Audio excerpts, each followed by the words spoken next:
آمین.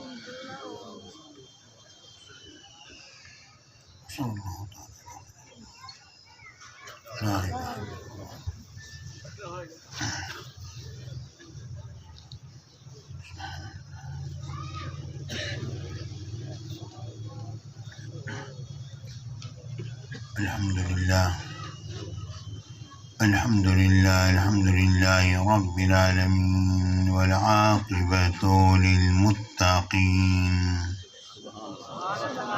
والصلاة والسلام على سيد المرسلين وعلى آله وصحبه وأهل بيته أجمعين.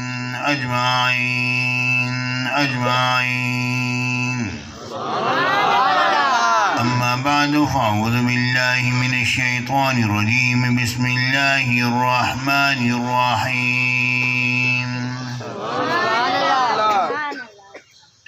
لقد من الله على المؤمنين إذ بعث فيهم رسولا من أنفسهم. صدق الله العظيم وصدق رسوله النبي الكريم الأمين. وإن الله تعالى عز وجل قال في شان حبيبه مخبرا وآميرا: إن الله وملائكته يصلون على النبي يا أيها الذين آمنوا صلوا عليه وسلموا تسليما. اللهم صل على سيدنا مولانا محمد المصطفى بديع العطاء وبحر الوفاء بديع الجمال وبحر الشفاء سيدنا أبي الزهراء وآله وبارك وسلم. محترم حضرات، میرے ساتھیوں، دوستوں، بزرگوں، پھر بچوں، پھر بھائیوں، علماء کرام، برادری اہل سنت، میرے بھائیوں، السلام علیکم ورحمۃ اللہ. وعلیکم السلام ورحمۃ اللہ. رب العالمین کے بے شمار کرم مسلمین اس کی توفیق عطا فرمائی اور محض اسی کی توفیق سے ہم لوگ یہاں پر حاضر ہیں. رب کا احسان ہے. مجھے کہا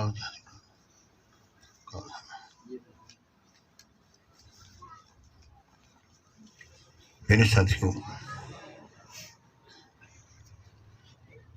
آقا کا میلاد پڑھنا ہے. سنی خوش نصیب ہو تمہارے مقدر میں حضور علیہ السلام کا میلاد منانا ہے.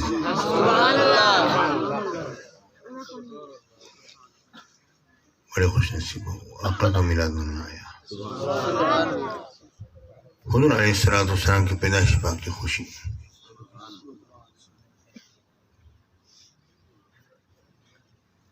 دیکھنا یہ ہے کہ اے سنیو تم خوشی کیوں مناتے ہو؟ سبحان اللہ.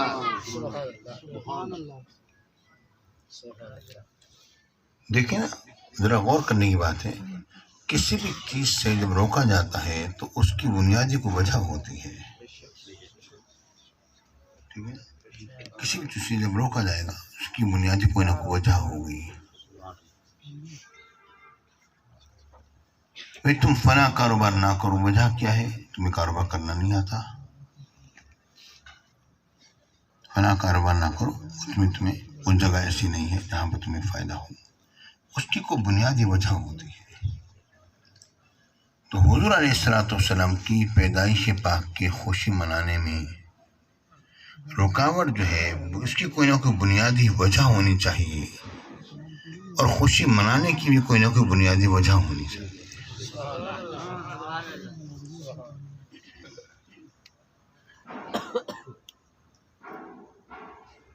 دونوں چیزوں کو ہم دیکھتے ہیں، غور کرتے ہیں کہ خوشی منانے کی بنیادی وجہ اور خوشی سے رکاوٹ کی بنیادی وجہ کیا ہے. خوشی منانے کی بنیادی وجہ جو ہے، منانے کی بنیادی وجہ یہ ہے کہ ہمیں اپنے نبی سے پیار ہے اور وہ اس دنیا میں جلوہ گر ہوئے تو ہمیں خوشی ہوئی، ہم نے خوشی منا لی.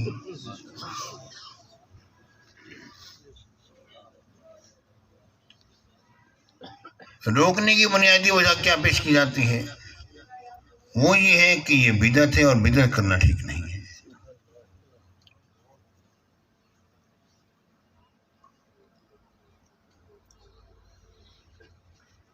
پیارے بھائیوں، حضور علیہ السلام کی پیدائش پاک کی خوشی منانا کیا یہ بدعت ہے؟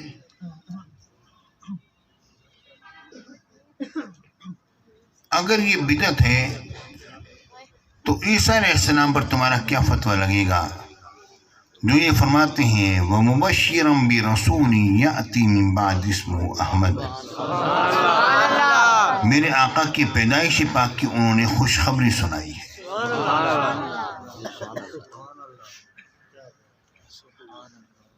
بات سمجھنے کی ہے کہ اگر یہ امر بدعت ہے، پیدائش کی خوشی منانا بدعت ہے، تو اس آیت کریمہ کا کیا جواب ہے؟ اب یہ خواہ کے لیے ٹال مٹول کریں اور باتیں بنائیں کہ جی وہ تو حضور کی پیدائش سے پہلے کی بات ہے، بعد کی بات نہیں۔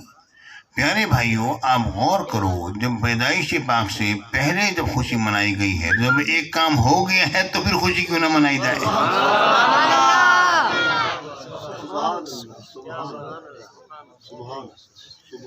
جب اگر یہ بعد میں بدعت ہے تو پہلے بدعت کیوں نہیں خوشی منانا، نبی کی پیدائش کی خوشی منانا؟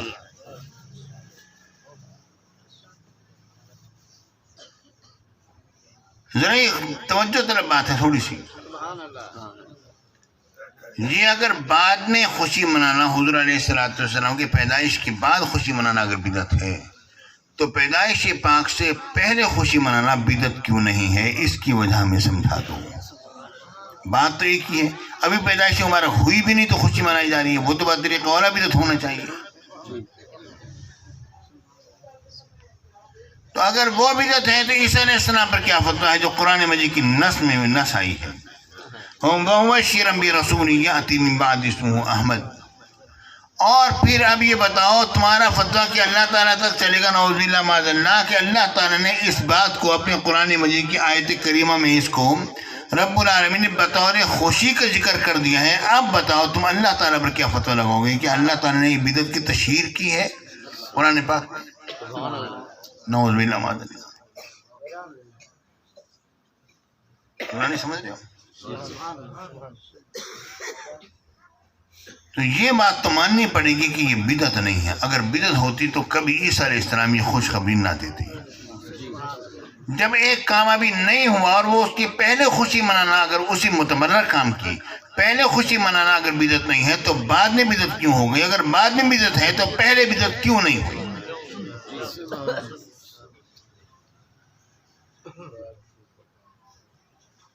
پیارے بھائیوں، یہ بات ذہن میں رکھو کہ یہ خواہ کے لیے میلاد النبی شرکی کہ ذات کے اندر کو رکھنے ڈالنے والی بات ہے، لیکن ایک پیشن گوئی میری اور بھی سن لو۔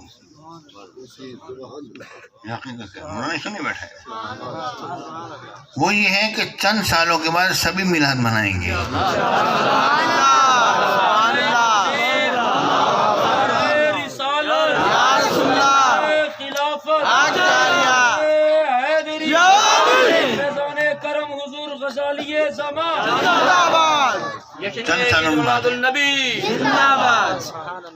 چند سالوں کے بعد سبھی خوشی منائیں گے میلاد النبی شریف۔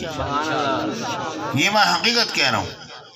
اب مجھے یہ بات بتاؤ، کیا ان کے ایک مولوی نے یہ بات نہیں کہی اور یہ فیس بک پر اس کا یہ جو ہے وہ کلپ نہیں آ گیا کہ جی میں نے یہ تقریریں بریلوی بن کے جو میں نے کی تھیں اس لیے کی تھیں تاکہ بریلویوں کے گھرانے ٹوٹ ٹوٹ کے ہمارے پاس آئے اور میں اب اس میں کامیاب ہو گیا ہوں۔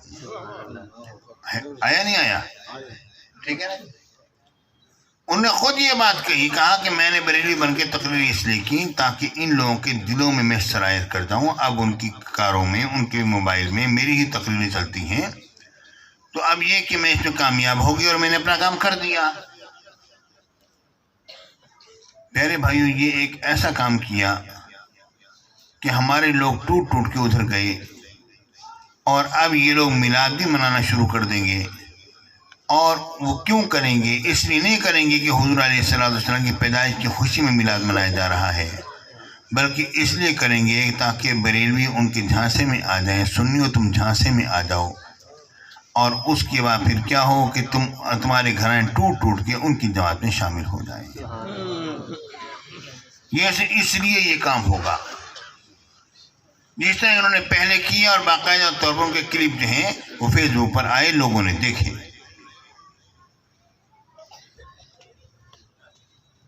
تو پیارے ساتھیوں، اپنے تشخص کو مت کھونا۔ اس طرح مجھے مولانا روم علیہ رحمۃ رضوان کی وہ حکایت یاد آتی ہے۔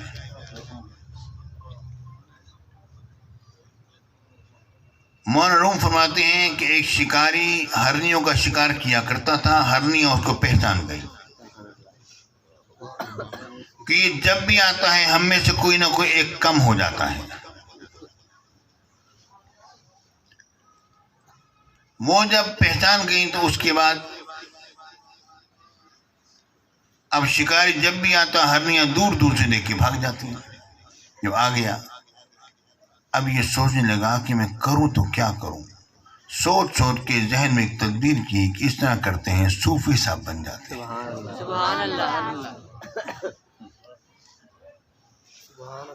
اندر سے وہ شکاری کی شکاری ہے، اس نے صوفیوں کا لبادہ اوڑھ لیا، صفا پہن لیا، ہاتھ میں واسا رکھ لیا، اور جناب علی اس نے لباس صوفیہ کرام کی طرح کے پہن لیے، اور جناب علی وہ مسلح لے کر، اور جہاں ہرنیاں پانی پیا کرتی تھی اس کو تو پہلے سے پتہ تھا، وہیں پر جا کے اس نے مسلح ڈالا اور خدا کی عبادت میں لگ گیا۔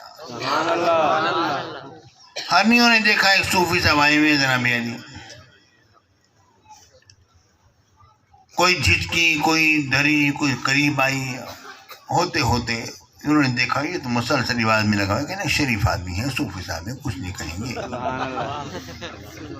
ایک عقیدت تمہاری ہرنی جو زیادہ قریب آئی، صوفی صاحب نے جو دیکھا اب میری زد میں آ گئی ہے، وہیں پر مارا، ایک لاٹھی اپنے زور سے اس کی ٹانگ توڑ دی۔ پیارے بھائی، وہ ہرنی جو ہے وہ باقی ہرنی بھاگ گئی، وہ بھی جان بچا کے بھاگی، وہ جنگل میں بھاگی، تو اس نے رب کی باری اپنی دعائی دی، یا اللہ اے پروردگار تو مجھے قوت گویائی عطا فرما، کہ میرے پروردگار میں بات کروں لوگ میری بات کو سمجھیں۔ رب العالمین نے فرمایا جا تجھے قوت گویائی عطا فرمائی۔ اب وہ ہرنی جو ہے وہ شہر میں آ کے قاضی کی عدالت میں پہنچی، اور اس نے کہا، دعویٰ کیا، میرا دعویٰ یہ ہے کہ فلاں شکاری نے میری ٹانگ توڑی ہے، قصاص میں اس کی بھی ٹانگ توڑی جائے۔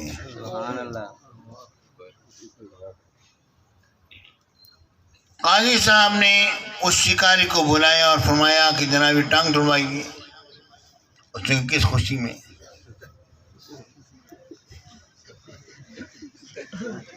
اس نے کہا یہ ہرنی نے دعویٰ کیا ہے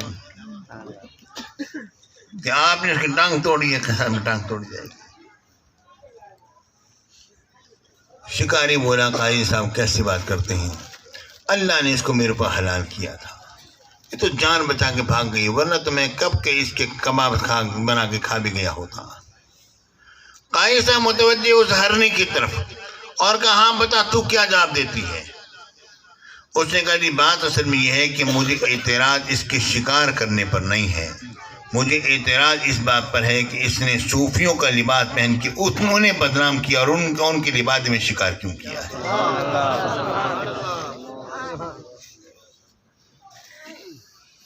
کاش کہ ہم لوگ یہ سمجھتے ہوتے کہ ہم میں کچھ دوسرے لوگ ایسے شامل ہو گئے ہیں جو ہمارے ہی لوگوں کو توڑ رہے ہیں۔ اے سنیو، دیکھ لینا 3 سال حد ہیں، بس 3 سال کے بعد اکثر لوگ میلاد منا رہے ہوں گے،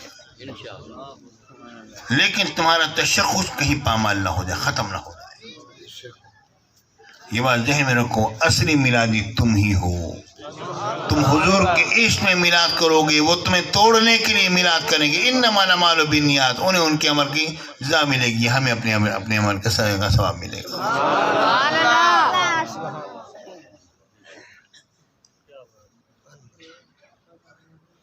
پیارے بھائیوں، سب سے پہلے تو یہ دیکھ لیتے ہیں کہ کیا میلاد النبی شریف منانا فی نفس ہی کیسا ہے، کیا یہ جائز ہے یا نہیں ہے، سنت ہے، بدعت ہے، کیا ہے؟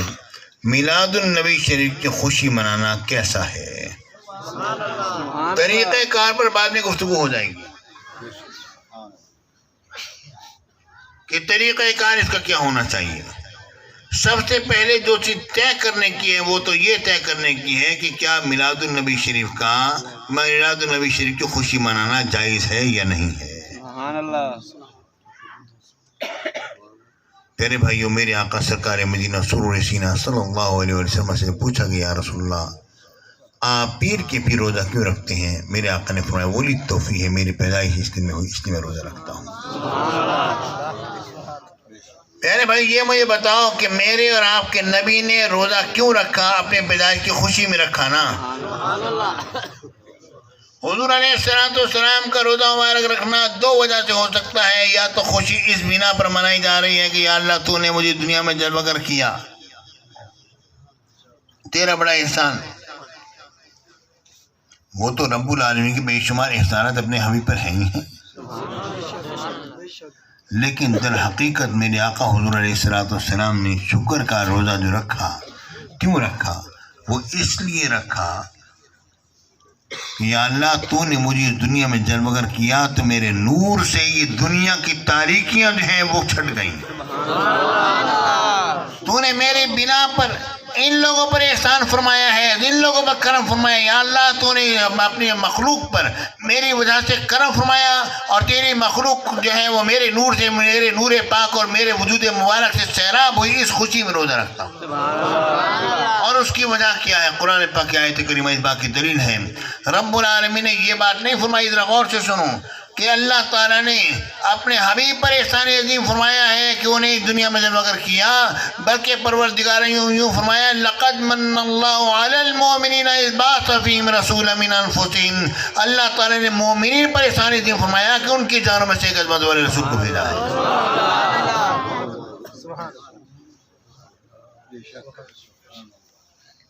یعنی بھائی حضور علیہ السلام کی تشریف آوری ہم سب کے لیے رحمت ہے.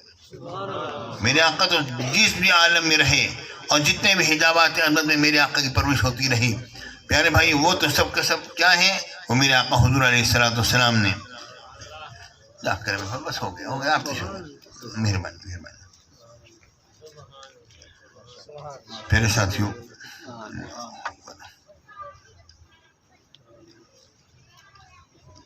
یہ ختم ہو گیا جو تقریب شروع ہو. مہربانی بہت سب کا.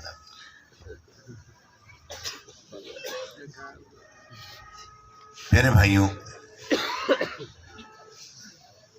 فقیر جب بھی نکلتا ہے گھر سے پیسے کی تمام میں نہیں نکلتا، حضور کی میلاد کی خوشی میں نکلتا. میرا نصیب اللہ مجھے دے دیتا ہے، میں گھر سے نہیں بھی نکلتا، مہینوں بھی نہیں نکلتا ہوں تو میرا نصیب مجھے مل جاتا ہے. النصیب یوسی ولو کان تحت الجبلین، پہاڑ کی دو پہاڑوں کے نیچے بھی ہو تو مل جاتا ہے.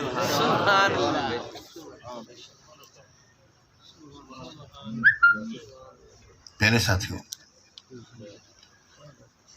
میرے آقا سرکار مدینہ سرور سینہ صلی اللہ علیہ وسلم نے میلاد پاک جس طرح ہم تو اس طرح میلاد منائیں گے جس طرح حضور نے میلاد منایا.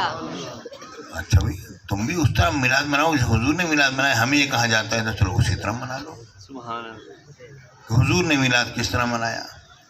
میرے آقا حضور علیہ السلام سے پوچھا کہ حضور آپ ہر پیر میں روزہ کیوں رکھتے ہیں؟ میرے آقا نے فرمایا میری پیدائش اس دن میں ہوئی.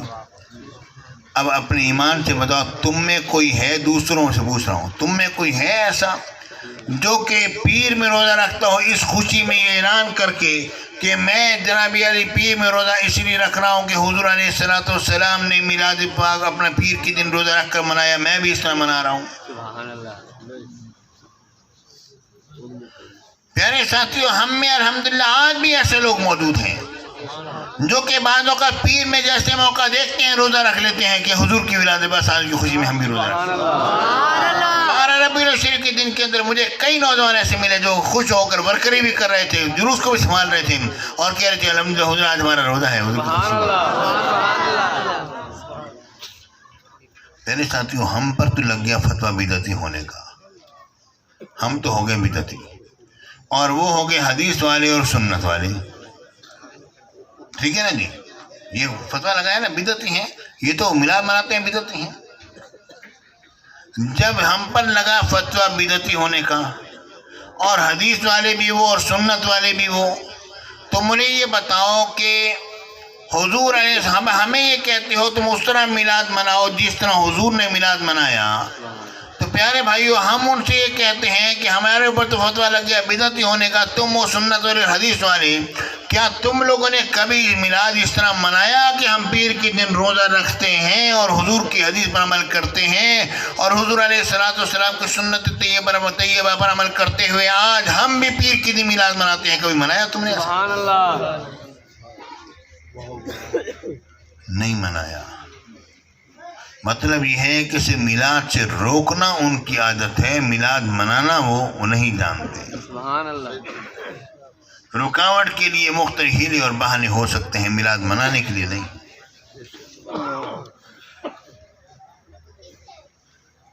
میرے ساتھیوں، میرے آقا حضور علیہ السلام نے میلاد منایا. میلاد میرے آقا نے روزہ رکھ کر ہی کیوں نہ منایا ہو، یہ بات ثابت ہو گئی کہ میلاد کا منانا جائز ہے. سبحان اللہ. سگریٹ یہ کوئی اور چیز ہے ہمارے ہاتھ میں. اچھا سگریٹ نہیں، کوئی اور چیز. میرے بھائیوں، جو بات میں پیش کر رہا ہوں ذرا توجہ سے سنو کہ میرے اور آپ کے نبی کی میلاد لباسات کی خوشی، میلاد کا پڑھنا، میرے آقا نے خود بھی اپنا میلاد پڑھا، صحابہ کرام سے پڑھوایا بھی، اور صحابہ کرام خود بھی آقا کا میلاد پڑھا کرتے تھے. سبحان اللہ.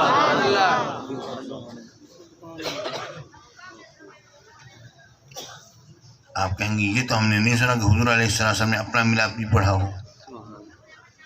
نہیں سنا تو آج سن لو، کوئی ایسی بات نہیں. سبحان اللہ. صحیح ترمذی شریف کی حدیث پاک میں آتا ہے، میرے آقا سرکار مدینہ سرور سینہ صلی اللہ علیہ وسلم تشریف فرما ہے. صحابہ کرام کے جھرمٹ میں میرے آقا یعنی کہ بیٹھے ہیں. میرے آقا فرماتے ہیں مننا بتاؤ میں کون ہوں؟ قالو ان سب نے عرض کیا انت رسول اللہ علیہ السلام، آپ اللہ کے رسول ہیں، آپ پر سلامتی ہو. یعنی سارے کے سارے ماننے والے بیٹھے تھے، سارے ماننے والے بیٹھے تھے. چونکہ انہوں نے میرے آقا حضور علیہ السلام کی رسالت کا ذکر کیا، لیکن اس وقت پر حضور علیہ السلام اپنی رسالت کو بیان فرمانے کا ارادہ نہیں فرما رہے تھے. میرے آقا اپنی ولادت طیبہ کا ذکر کرنا چاہتے تھے. تو میرے آقا حضور علیہ السلام نے اپنے روح سخن کو اس رسالت کی بات سے کہ وہ تو تم کہہ رہے وہ تو ٹھیک ہے، اس کو برقرار رکھتے ہوئے میرے آقا نے اپنے روح سخن کو ولادت باصادق کی طرف پھیر دیا. اور میرے آقا نے فرمایا انا محمد بن عبداللہ بن عبد المطلب، میں محمد عربی صلی اللہ علیہ وسلم جو حضرت عبداللہ کا صاحبزادہ اور وہ جو حضرت عبد المطلب کے بیٹے ہیں، میں تو یہ ہوں. میرے آقا حضور علیہ السلام پر میلاد خود پڑھا. میرے بھائی یہ نسب بیان ہو رہا ہے، میلاد ہے نا میرے آقا کا. ابھی یہ تقریر میرے آقا کی ختم نہیں ہوئی، تقریر چل رہی ہے، ختم نہیں چل رہی ہے. پیارے بھائی ہماری عادت وہی ہے جس طرح ہمارے نبی نے اپنے میلاد کو بیان کیا نا، ہم بھی اسی طرح بیان کرتے ہیں. پہلے حضور علیہ السلام نے اپنی بشریت مبارکہ کا ذکر کیا، انا محمد بن عبداللہ بن عبد المطلب، یہ میرے آقا کی بشریت مبارکہ اپنا نسب پیش کیا. پھر میرے آقا نے اپنی نورانی مبارکہ کا ذکر کیا. میرے آقا نے فرمایا ان اللہ خلق الخلق فجعلنی فی خیر فرقہ، بے شک اللہ رب العالمین نے مخلوق کو پیدا فرمایا تو مجھے اس کے سب سے بہترین گروہ میں کر دیا. فجعلہم فرقتین، پھر رب العالمین نے اس کے دو گروہ کیے. فجعلنی فی خیر فرقہ، پھر رب العالمین نے مجھے اس کے بہترین گروہ میں کر دیا. پھر میرے آقا نے فرمایا فجعلہم قبائلا، پھر رب العالمین نے ان کو قبیلے بنایا. فجعلنی فی خیرہم قبیلا، رب العالمین نے مجھے ان کے بہترین قبیلے میں کر دیا. فجعلہم بیوتا، رب العالمین نے ان کو گھرانے بنایا. فجعلنی فی خیرہم بیتا، مجھے رب العالمین نے ان کے سب سے بہترین گھر میں کر دیا. وفی خیرہم نفسا، اور مجھے ان کی ذاتوں میں سب سے بہترین ذات مجھے بنایا.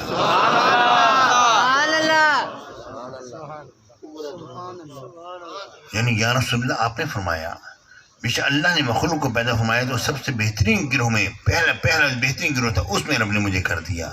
یعنی حضور اس وقت بھی آپ تھے.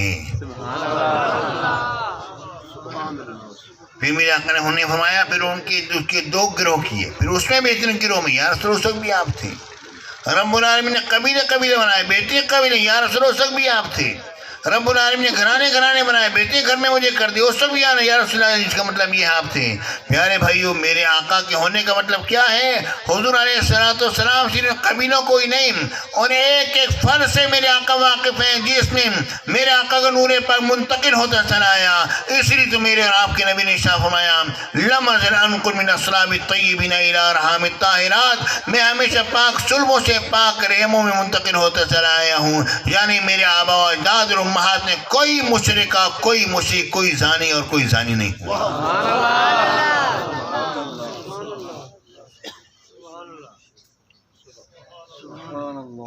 میرے آقا تو ایک ہی فرض سے واقف رہا ہے. اب دیکھو اور غور کرو، یہی تو ہم کہتے ہیں کہ حضور علیہ السلام کے بشریت کو مانو، نورانیت کو مانو. میرا عقیدہ فرمانے میں اس وقت بھی تھا کنت نبی آدم بین الماء والطین، کنت نبی آدم بین الروح والجسد، اس وقت بھی تھا. آدم علیہ السلام مٹی اور پانی کے درمیان میں اس وقت بھی نبی تھا. اب آپ اس بارے میں کیا کہتے ہیں؟ پیارے بھائی ذرا غور کرو. بات یہ ہے کہ ہم نے حضور علیہ السلام کی بشریت طیبہ کو مانا اور آقا کی نورانیت کو بھی مانا. لیکن یہاں پر ایک اعتراض، اس کا جواب لے لو. اعتراض کیا کرتے ہیں؟ اعتراض یہ کرتے ہیں، بات یہ ہے کہ جب آپ نے حضور علیہ السلام کی بشریت مبارکہ کا اقرار کیا اور کہا کہ حضور علیہ السلام بشر ہیں تو ہم نے مان لیا، لیکن آپ نے جب یہ کہا کہ حضور علیہ السلام نور ہیں تو نور جو ہے وہ بشریت کے ساتھ جمع کیسے ہوگا؟ آپ نے نور مان کر دراصل حضور علیہ السلام کی بشریت مبارکہ کا آپ نے انکار کیا ہے. اور حضور کی بشریت کا انکار کرنا تو قرآن کا انکار ہے. آپ پھر مسلمان نہیں رہتے، آپ تو قرآن کا انکار کرتے ہیں. سبحان اللہ. یہ جواب دیا جاتا ہے، کہتے ہیں کہ بات یہ ہے کہ اعتراض کیا جاتا ہے کہ آپ لوگوں نے حضور علیہ السلام کی بشریت مبارکہ کے بعد جب نورانی کا قول کیا ہے تو یہ تو کرنا ٹھیک نہیں، کیونکہ نورانی تو بشریت جمع نہیں ہوتی.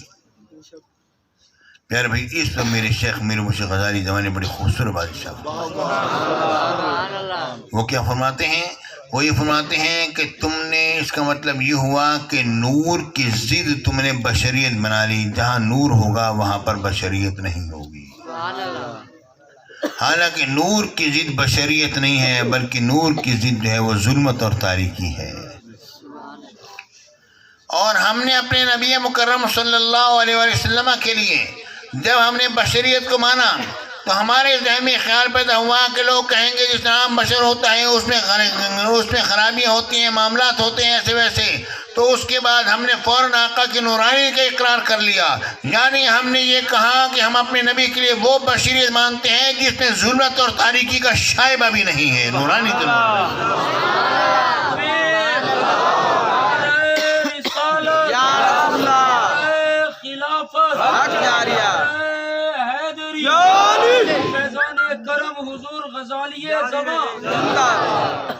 ہم نے آقا کے لیے وہ بشریت مانی ہے.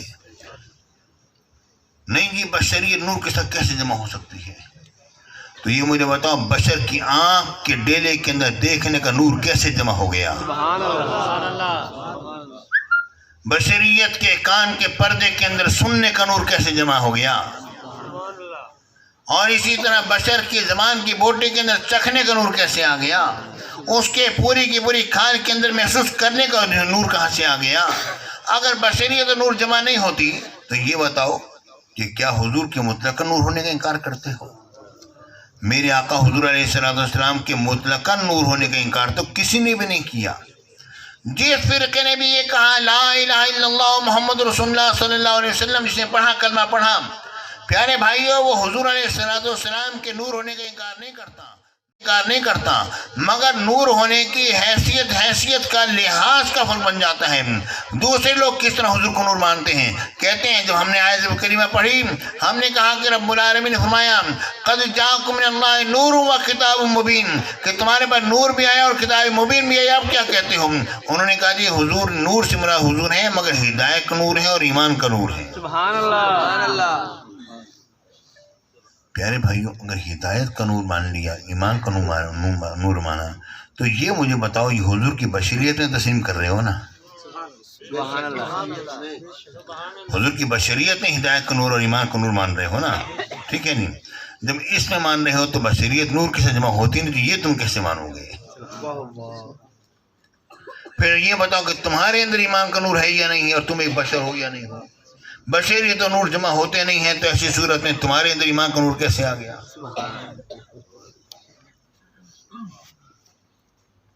یہ بات کہنا کہ جہاں بشریت ہے وہاں نور نہیں بھی کوئی غلط ہے۔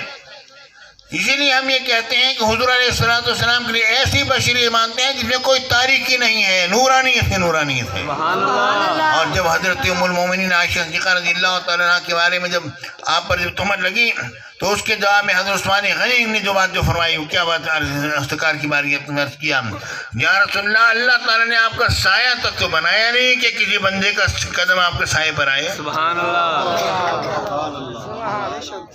ایک ایسی ویسی عورت کیسے آپ کے نکاح میں آ سکتی ہے؟ یہ ساری پاک دامن خواتین۔ سبحان اللہ۔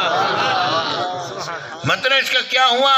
مطلب یہ ہوا پیارے بھائیوں کہ ہماری بشریت میں ایسی چیز موجود ہے جو ایک تاریکی کو جنم دیتی ہے اور سایہ پیدا کرتی ہے۔ سبحان اللہ۔ لیکن میرے آقا حضور علیہ السلام کا سایہ نہیں تھا۔ وجہ یہی تو ہم کہتے ہیں کہ آقا کی ایسی بشریت مانو جس میں تاریکی کا شائبہ تک بھی نہ ہو۔ سبحان اللہ۔ میرے نبی کا تاریک سایہ نہیں ہے، جبکہ سارے جہاں پر میرے نبی کا سایہ ہے۔ سبحان اللہ۔ میرے نبی کا تاریک سایہ نہیں ہے، جبکہ میرے نبی کا سایہ سارے جہاں کے اوپر ہے۔ پیارے بھائیوں، میرے آقا حضور علیہ السلام نے اپنا ملا خود پڑھا، میں نے حدیث پاک پیش کی۔ اب یہ بتاؤ کہ میلاد پڑھنا سنت ہے یا بدعت ہے؟ سنت ہے نا؟ اب یہ مجھے بتاؤ کہ میرے آقا حضور علیہ السلام تشریف لے گئے صحابہ کرام کے پاس، صحابہ کرام بیٹھے ہوئے ہیں، صحابہ کرام بیٹھے ہوئے، میرے آقا نے فرمایا ما اجلسکم، بتاؤ کیوں بیٹھے ہو، کس چیز نے تمہیں بٹھایا؟ انہوں نے کہا یا رسول اللہ، حضور ہم اس لیے بیٹھے ندعو اللہ و نحمدہ علی ما ہدانا لدینہ ومن علینا بکا، یا رسول اللہ، سبحان اللہ۔ حضور ہم اس لیے بیٹھے، ہم اللہ تعالیٰ سے دعا کر رہے ہیں، اس کی تعریف کر رہے ہیں۔ کیوں؟ علی ما ہدانا لدینہ، اس بنا پر کہ رب العالمین نے ہمیں اپنے دل کی ہدایت عطا فرمائی، ومن علینا بکا، اور حضور آپ کی ذات ببرکات ہمیں عطا فرما کے ہمارے اوپر احسان عظیم فرمایا رب۔ سبحان اللہ۔ پیارے بھائیو، آپ یہ مجھے بتاؤ کہ صحابہ کرام نے اپنی پوری محفل اور پوری مجلس کا خلاصہ چند جملوں میں پیش کر دیا، سبحان اللہ۔ اور من علینا بکا کا مطلب کیا ہے کہ آپ ہمارے پاس آئے، آپ کی جلوہ گری ہوئی، ہم پر احسان عظیم ہوا، یہ میلاد نہیں تو اور کیا ہے؟ سبحان اللہ۔ اب اس طرح میلاد مناؤ جس طرح صحابہ نے منایا، مناؤ نا پھر اس طرح میلاد۔ سبحان اللہ۔ پیارے بھائیو، ایک سنت چیز کو بدعت کہنا، اب بھی اگر میلاد منانا اگر بدعت ہے تو پھر یہ بتاؤ سنت کیا چیز ہے؟ اب بھی اگر میلاد منانا اگر بدعت ہے تو سنت کیا چیز؟ سنت کسے کہتے ہیں؟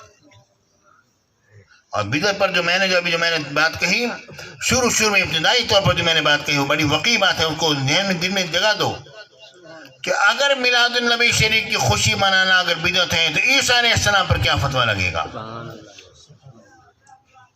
ابھی یہ کام ہوا بھی نہیں اور خوشی منائی جا رہی ہے. جب وہ کام ہو گیا ہے تو بطریق اولا جو ہے وہ جناب وہ جائز ہے. اگر وہ جائز ہے تو بعد میں منانا جائز کیوں نہیں؟ اگر بعد والا بدعت ہے تو پہلے منانا بدعت کیوں نہیں؟ یہ مجھے بتاؤ. سبحان اللہ. حضور علیہ السلام کی نورانی مبارکہ سبحان اللہ. حضور کے نور ہونے کا انکار کسی نے نہیں کیا، لیکن کسی نے ایمان اور ہدایت کا نور مانا، اور ہم آقا کو حصی نور بھی مانتے ہیں اور مانوی نور بھی مانتے ہیں. سبحان اللہ. آپ کہیں گے یہ کیسے ممکن ہے؟ حصی نور بھی ہو جائے اور مانوی نور بھی ہو، دونوں نور کیسے اکٹھے ہو سکتے ہیں؟ پیارے بھائی یہ کام تو تم اور میں بھی کر لیتے ہیں، یہ نورانی نے بھی کیا ہوگا میرے خیال میں کئی مرتبہ یہ کام. اسی گھر بجلی نہیں ہوتی، اس نے کیا ہوگا. سبحان اللہ. ہاں پیارے بھائیوں، یہ مجھے بتاؤ کہ آپ نے کبھی دیا جلایا ہے؟ ایک بتی بنائی روئی کی، تیل ڈالا اور تھوڑی سی آگ لگائی. اب یہ مجھے بتاؤ یہ روشنی جو ہے یہ کس چیز سے پیدا ہو رہی ہے؟ تیل سے نا. تیل اور روئی جب ملی ہے، بتی بن گئی ہے، تو اب وہ تیل اس میں جل رہا ہے، ٹھیک ہے نا؟ کیونکہ جب تیل ختم ہو جاتا ہے تو دیا بجھ جاتا ہے. تو تیل جو ہے وہ نور میں کنورٹ ہو گیا، تبدیل ہو گیا. وہ نہیں ہوا؟ ایک تیل کا جسم کو اگر ہم نور میں بدل سکتے ہیں تو کیا رب العالمین اپنے حبیب پاک صلی اللہ علیہ وسلم کے جسم انور کو نورانی نہیں بنا سکتا ہے؟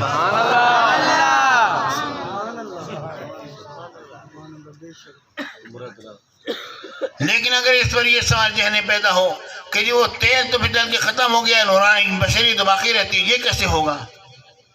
پیارے بھائی اس کی مثال میں دیا کرتا ہوں. یہ آپ کے سامنے ماشاءاللہ بلب لگے ہوئے ہیں. آپ اگر کسی بلب کو کھول کے دیکھو تو آپ کو اس میں خاص قسم کی ایک تار ملے گی، لوہے کی تار، ٹھیک ہے نا جی؟ ایک تار ملے گی آپ کو. آپ نے جس وقت بٹن آن کیا تو وہی تار جو ہے وہ کیا ہو گئی؟ وہ نور علی نور ہو گئی.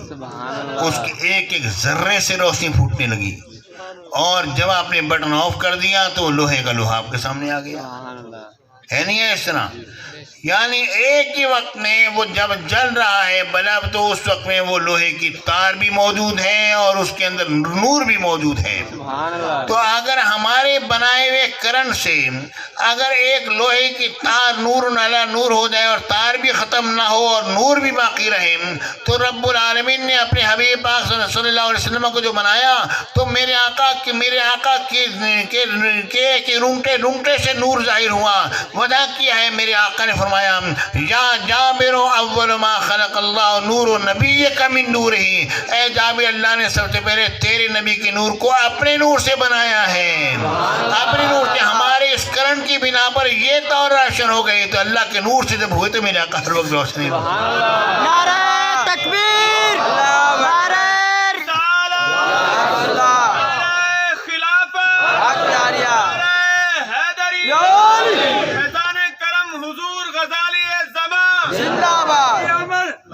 نور کی آمد، مسیح کی آمد، کی آمد، رسالت. آپ یہ سوچ سکتے ہیں، آخری بات عرض کر رہا ہوں، آپ یہ سوچ سکتے ہیں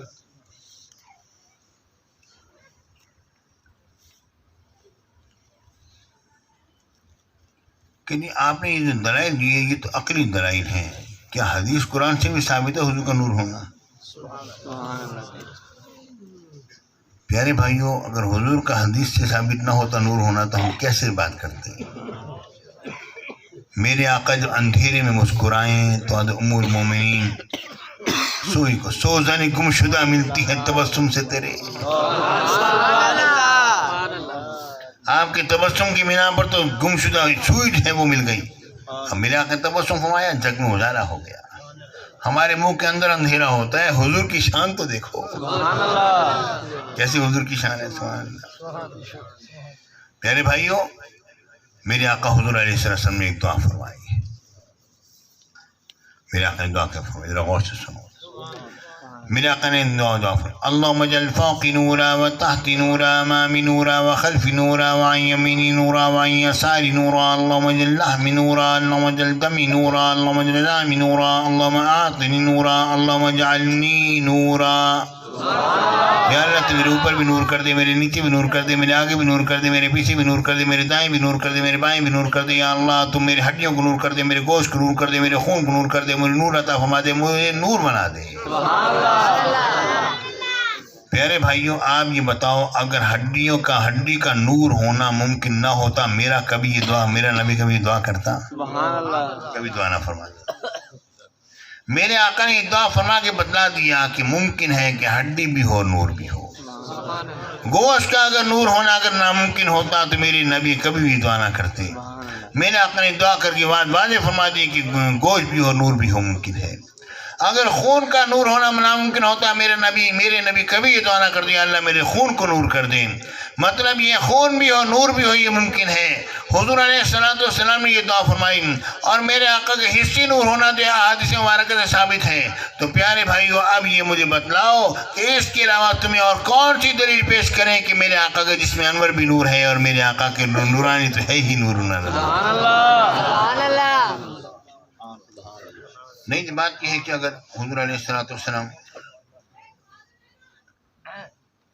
نور تھے تو حضور نے دعا کیوں کی؟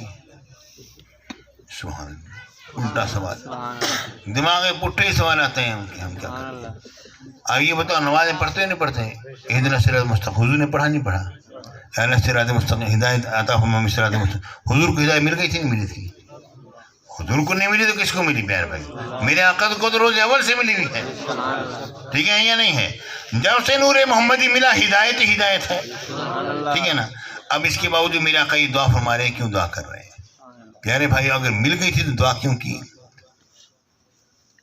دعا کر رہے ہیں تو مطلب نہیں ملی نعوذ باللہ معاذ اللہ. پیارے بھائیوں کسی چیز کا دعا کر دینا اس کے نہ ملنے کی دلیل نہیں ہے. اس لیے میرے امتیوں تم بھی اسی طرح دعا کرو. اور جو لوگ نبی کو نور نہیں مانتے وہ یہ نور کی دعا کبھی نہیں پڑھیں گے. سبحان اللہ. ٹھیک ہے نا جی. اللہ میری ہڈیوں کو نور کر دے، میرے گوشت کو نور کر دے. لیکن ہمارے اسلاف یہ دعا پڑھا کرتے تھے کیونکہ حضور کو نور مانتے تھے اور یہ کہتے تھے حضور علیہ السلام نے یہ دعا پڑھی اس لیے ہے تاکہ ہم لوگ پڑھیں، حضور تو تھے ہی نور. سبحان اللہ. حضور علیہ السلام نے اہدنا الصراط المستقیم کہا اس لیے تاکہ ہم کہیں حضور تو سراپا ہدایت ہیں. سبحان اللہ.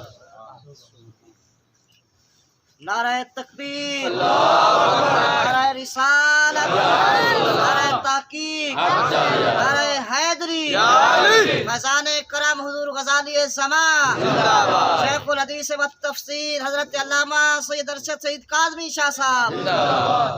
جشن عید میلاد النبی. نعرہ تکبیر، نعرہ رسالت، نعرہ رسالت، سرکار کی آمد، مکی کی آمد، مدنی کی آمد، نور کی آمد، یاسی کی پیارے آمد. بھائیوں یہ وہ سوالات ہیں جو سوائے فساد اور خرابی مچانے کے کوئی اور ان کا مقصد ہے ہی نہیں جواب لینے کا. ٹھیک ہے نا. تو جب ایسے سوالات ہوتے ہیں تو ان کا جواب پھر یہ ہوتا ہے. سمجھا گیا نا. ہم وہ ان سوالات کا جوابات دیتے ہیں جو کہ اصلاح کی خاطر ہوں اور صحیح ہوں. جس نے مسئلہ پوچھنا اور معلوم آگے پوچھنا.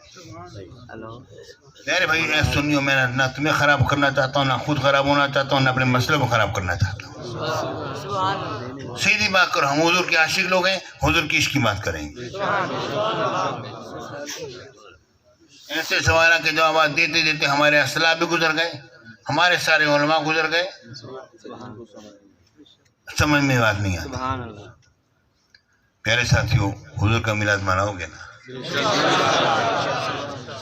مناؤ گے نا حضور کا؟ پیارے حضور کا میلاد منانا سنت ہے.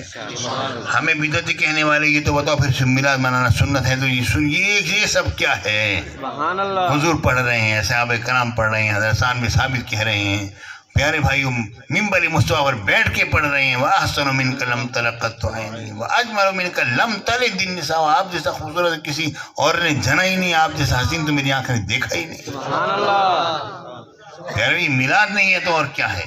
اے سنیو، رب کی بارگاہ میں دعا کرو یا اللہ تو ہم سب پر رحمت فرما اور ہم سب پر کرم نازل فرما. میں دعا کرتا ہوں آپ سب لوگ. اللهم صل على سيدنا مولانا محمد وعلى آل سيدنا مولانا محمد وبارك وسلم عليه. اللهم ربنا آتنا في الدنيا حسنة وفي الآخرة حسنة وقنا عذاب النار. یا اللہ اے میرے پروردگار تو ہم سب کے گناہوں کو معاف فرما. یا اللہ ہماری خطاؤں کو درگزر فرما. ہم سب کو یا اللہ ہم سب کو اپنا اپنے مقرب بندوں میں شامل فرما لے. یا اللہ ہمارے صغائر و کبائر کو معاف فرما دے. ہمارے چھوٹے بڑے گناہوں کو معاف فرما دے. ہمارے جلی و خفی گناہوں کو معاف فرما دے. یا اللہ ہم سے عمد و ساون ہونے والی ہر لفظ ہر گناہ ہر خطا کو معاف فرما دے. یا اللہ تو ہم دعاؤں کو نیک اور صالح بنا دے. ہمیں متقی اور پرہیزگار بنا دے. یا اللہ ہمیں اپنے قرب کی چاشنی عطا فرما. یا اللہ ہمیں اپنے قرب کی چاشنی عطا فرما. تمام حاضرین کی خیر فرما. تمام کی مشکلات کو حل فرما. تمام کی پریشانی کو دور فرما. یا اللہ ہم تیرے بندے ہیں. یا اللہ ہم پر رحمت نازل فرما. یا اللہ اس کرونا کی آفت کو تو ہم سے دفع فرما دے. یا اللہ کرونا کی آفت کو یا اللہ تو مسلمانوں سے دفع فرما دے. اے میرے پروردگار تو ہم سب کو صحت کاملہ عطا فرما. شفاء کل عاجلہ عطا فرما. یا اللہ آنے والے مصائب و آلام کو ہم سے دفع فرما دے. یا اللہ مصیبتوں کو دور فرما دے. اے میرے پروردگار اپنے قرب کی چاشنی عطا فرما. اپنے قرب کا مزہ نصیب فرما. حضور علیہ السلام کی محبت کاملہ عطا فرما اور آقا کا قرب خصوصی نصیب فرما. ہم سے وہی کام لے جسے تو راضی اور تیرے حبیب پاک صاحب اللہ صلی اللہ علیہ وسلم راضی ہوں. یا اللہ ہم سب کو زندگی اسلام پر ہو. ہم سب کا خاتمہ ایمان پر ہو. مرتے ہو کلمہ طیبہ نصیب ہو. اور آپ لوگ دعا فرمائیں یا اللہ اس وقت پر دیدار مصطفیٰ نصیب ہو. اس وقت پر دیدار مصطفیٰ نصیب ہو. اس وقت پر دیدار مصطفیٰ نصیب ہو. یا اللہ جو بے اولاد ان کو اولاد نرینہ کی نعمت عطا فرما. جو بھی اولاد نرینہ کو خواہش مند ہے ان عمر دراز اور نیک صالح بچہ عطا فرما. جو صاحب اولاد ان کی اولاد کو نیک و صالح بنا. متقی اور پرہیزگار بنا. تمام کے رزق حلال میں فراخی اور برکتی عطا فرما. اپنے جناب سے غیب سے رزق حلال نصیب فرما. یا اللہ تمام کے رزق حلال میں اور کاروبار میں یا اللہ ان میں بہت برکتی عطا فرما. یا اللہ ہم سب پر کرم فرما. تمام کے گھروں میں خیر و برکت کو نازل فرما. یا اللہ ہر قسم کے آفات و بلیات سے محفوظ و معمول فرما. یا اللہ تو ہمیں شریروں کی شر سے بچا لے. حاسدین کی حسد سے بچا لے. مبغضین کی بغض سے بچا لے. یا اللہ تو ہمیں نظر بد کی نظر بد سے محفوظ و معمول فرما لے. اے میرے پروردگار تو ہمیں ساحرین کے سحر سے بچا لے. ہم سب پر رحمت فرما. آمین آمین آمین. صلی اللہ تعالی علی خیر خلقہ و نور عرشہ و زینت فرشہ محمد و آلہ و صحبہ اجمعین.